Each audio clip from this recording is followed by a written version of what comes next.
Okay, Julia, huwag kang magalala. Ito ang katanungan. Meron akong katanungan na sasagutin nilang lahat. Pakinggan mo at doon mo ibase ang iyong pipiliin kung sino ang breadwinner na security guard. Number 1, ito ang katanungan ko. Bilang isang security guard, panatag ang establishmento kapag nariyan ka. Pero bilang isang breadwinner, kailan ka huling napanatag? Sa katotohanan hindi pa ako mapanatag talaga. Kasi alam kong hindi pa sapat yung binibigay ko para sa pamilya ko. Kaya hanggat maaari, kumukuha ako ng dobleng shift para lang matustusan yung pangangailangan ng mga taong sinusuportahan ko. Maraming salamat. Hindi pa siya napapanatag kasi alam niyang hindi niya pa nabibigay talaga yung pangangailangan. Kulang pa yung ginagawa niya. Don't be so hard on yourself naman. Dito tayo kay number 2. Bilang isang beauty queen. Hindi siya beauty queen! Security guard siya! Anong pakiramdam na ikaw ang most feminine look today? Bilang isang security guard, panatag ang establishmento kapag nariyan ka. Pero bilang isang breadwinner, kailan ka huling napanatag?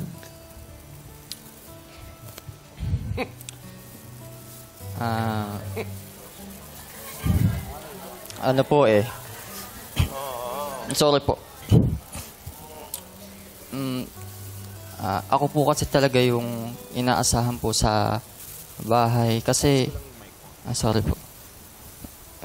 Kasi po, anak po ako ng isang Koreano.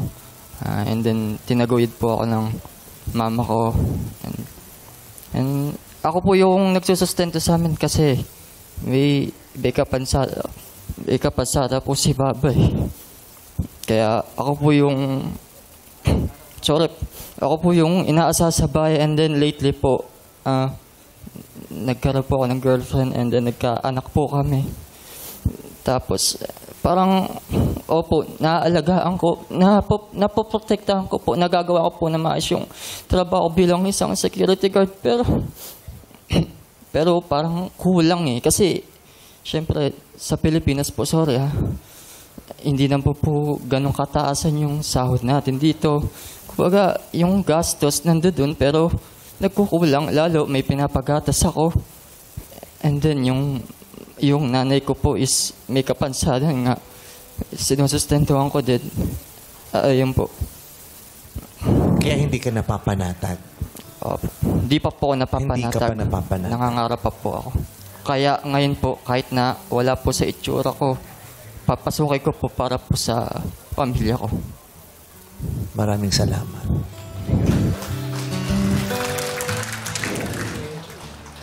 Number 3.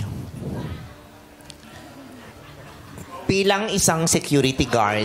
Bakit ganun? Yan, boses. Kasi sumikip yung lalamunan ko sa kanya, naiiyak ako. Binibreak ko lang. Tama. Bilang isang security guard, panatag ang establishmento kapag nariyan ka. Pero, I am sorry. Bilang isang security guard, panatag ang establishmento kapag nariyan ka. Pero bilang isang breadwinner, kailan ka ba huling napanatag? Wala po akong kapanatagan sa buhay kasi po, lalong-lalo na po ngayon na maasa pa po sa akin yung tatlo kong pamilya. Kasi po, simula po nung bata po ako, napunta po ako sa kabilang pamilya na salat din po sa buhay. Walang-wala. Hanggang sa nalaman ko na lang po nung na isa pa pala akong na ampon. Yung totoo kong magulang, halos itakwil ako noon.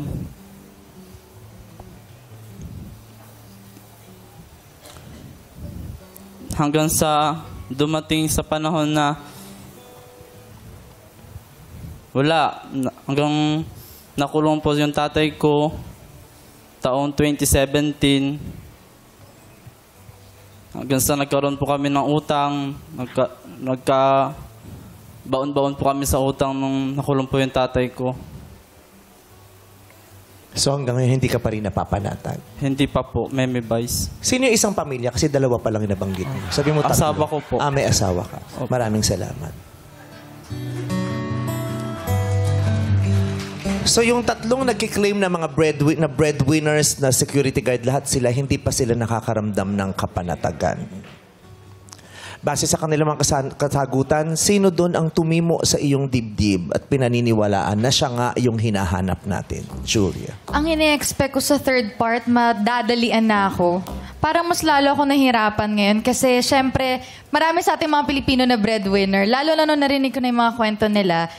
Hindi ko alam kung meron bang nagpapanggap lang or ano, pero sa lahat ng kwento nila, alam mo na breadwinner eh. So nahirapan ako lalo mag-decide. Parang totoo, no? Yung Parang mga totoo sinasabi. lahat eh. May possibility ba na nag-iiba ng ano? Kwento Pwedeng, ko?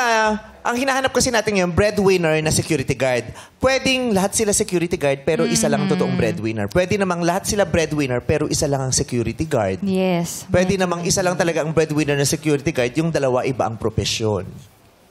Lahat ng kwento nakakaantig. At saludo kami sa inyo, lahat ng mga tunay na breadwinner dyan. Pero mas malakas pa rin talaga ang kutob ko sa number 1.